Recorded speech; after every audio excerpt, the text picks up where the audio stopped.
My motto is I don't have a choice with what I have. My choice is how I deal with it.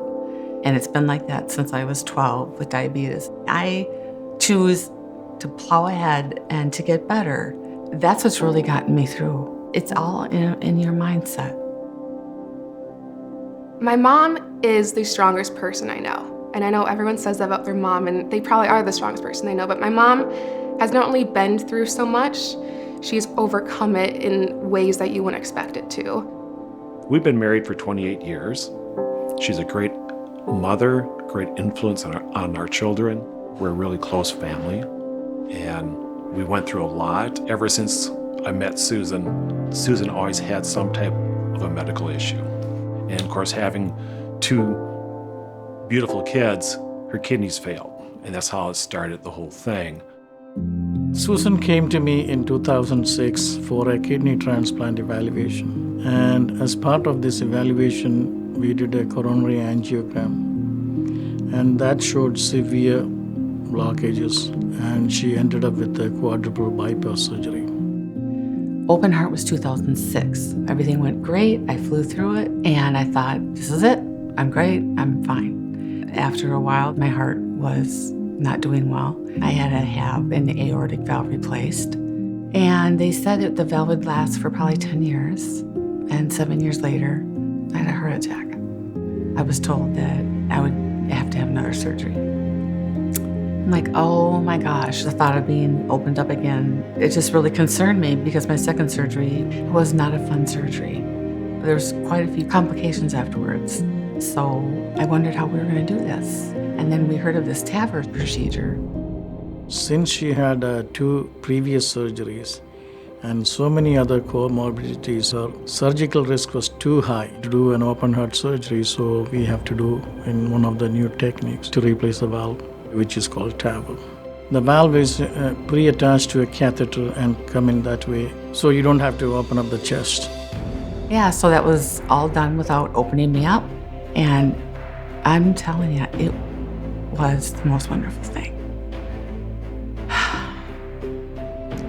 that could happen to me. I was short of breath all the time. I was falling asleep all the time. And the day I had this done, the next day, I forgot I had it done.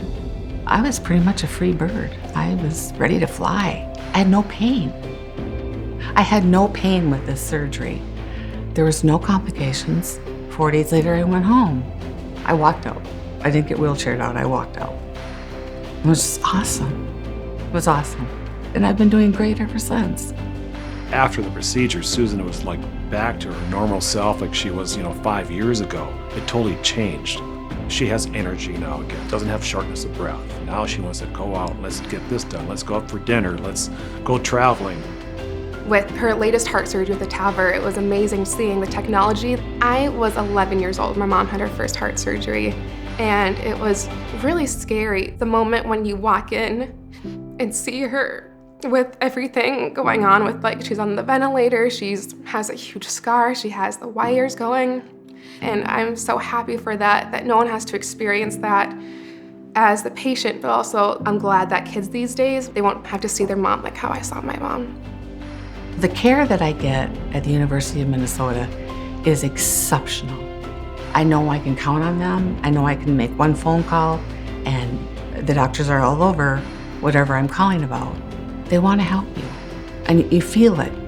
I just feel blanketed by all the care that I do get there, and I know I'm going to get the best care possible. The cardiovascular field is, evolving pretty fast. I can tell you a few years ago, Susan may not have had this, valve replacement because we could never even think of, doing something like that. I mean, if it wasn't for the last procedure of Susan, she probably wouldn't be here today. So it really makes a big difference to support research and innovation. The University of Minnesota saved my mom's life. 10 years from now, thinking of what is possible is just mind-blowing because I never thought that they would have heart surgery that's not open heart surgery. That just doesn't seem possible. And so hopefully the U and the research will make even more things that seem impossible, possible.